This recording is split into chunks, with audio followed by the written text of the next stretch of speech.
আর দেশে অবাক করা ঘটনা, সেই খবরের দিকে নজর রাখবো। অ্যাম্বুলেন্স করে মৃতদেহ নিয়ে যাওয়া হচ্ছিল, রাস্তার বাম্পার বাঁচালো মৃতদেহের প্রাণ। এই মুহূর্তে সেই ছবি আপনাদের দেখাচ্ছি। এর নাম পাণ্ডুরঙ্গ উলফে। হৃদরোগে আক্রান্ত হয়েছিলেন তিনি এবং তাকে নিয়ে যাওয়া হয়েছিল বেসরকারি হাসপাতালে। বেসরকারি হাসপাতালে নিয়ে যাওয়ার পর চিকিৎসকরা তাকে মৃত বলে ঘোষণা করে। এরপর মৃতদেহ বাড়িতে নিয়ে আসা হচ্ছিল অ্যাম্বুলেন্স করে। সেই অ্যাম্বুলেন্সই মাঝ রাস্তায় বাম্পারের মধ্যে পড়ে। বাম্পারের ঝাঁকুনিতে কার্যত মৃতদেহের মধ্যে প্রাণ ফিরে এলো। অবাক করা ঘটনা ঘটেছে আমাদের দেশে। পশ্চিমী মহারাষ্ট্রের কোলহাপুর জেলায় এই ঘটনা ঘটেছে এমনটাই জানা যাচ্ছে। মৃতদেহকে বাড়ি ফিরিয়ে আনার সময় অ্যাম্বুলেন্স রাস্তার বাম্পারের মধ্যে পড়ে। এরপর তীব্র ঝাঁকুনি হয় অ্যাম্বুলেন্সের মধ্যে। তখনই দেখা যায় মৃতদেহের হাতের আঙ্গুল নড়ছে। এরপর সঙ্গে সঙ্গে তাকে পাশের একটি হাসপাতালে নিয়ে যাওয়া হয়। 15 দিন ধরে হাসপাতালে ভর্তি ছিলেন তিনি।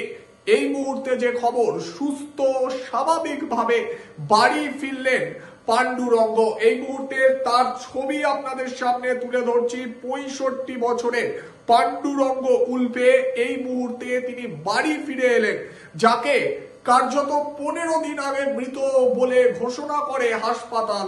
সেই ব্যক্তি এই মুহূর্তে বাড়িতে চলাফেরা করছে, খাওয়া দাওয়া করছে, সুস্থ রয়েছে।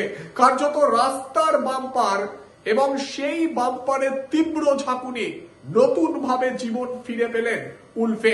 উলফের ছবি আপনাদের দেখাচ্ছি। 65 বছর বয়স তার। জানা যাচ্ছে 16ই ডিসেম্বর তিনি হৃদরোগে আক্রান্ত হন। আক্রান্ত হওয়ার পর তিনি জ্ঞান হারান। এরপর তার পরিবারের লোকজন তাকে হাসপাতালে নিয়ে যায়। হাসপাতালে নিয়ে যাওয়া হলে তাকে সেখানে মৃত বলে ঘোষণা করে। সেই মৃতদেহকে এবার অ্যাম্বুলেন্স করে বাড়ি নিয়ে আসার পথে ঘটলো এমন ঘটনা। এই ঘটনাকে কেন্দ্র করে তীব্র চাঞ্চল্য ছড়িয়েছে। ঘোষণা করার পর পাণ্ডুরঙ্গ উলফেকে অ্যাম্বুলেন্স করে বাড়িতে নিয়ে আসা হচ্ছিল। মৃতদেহ ছিল অ্যাম্বুলেন্সে। সেই সময় অ্যাম্বুলেন্সটি একটি রাস্তার বাম্পারের উপর পড়ে। তীব্র ঝাঁকুনি হয়। সেই ঝাঁকুনিতে লক্ষ্য করা যায় উলফের হাতের আঙ্গুল নড়ছে। সঙ্গে সঙ্গে তাকে ভর্তি করা হয় পাশের একটি হাসপাতালে। 15 দিন ধরে হাসপাতালে ভর্তি ছিলেন তিনি। এই মুহূর্তে যে খবর জানা যাচ্ছে, উলফে একেবারে সুস্থ রয়েছেন, বাড়িতে ফিরলেন তিনি। উলফে সেই ছবি আপনাদের দেখাচ্ছি। সুস্থ রয়েছেন উলফে। কার্যত রাস্তার বাম্পার, বলতে গেলে এক কথায় রাস্তার বাম্পারের জন্যই উলফের প্রাণ আবার ফিরে এলো।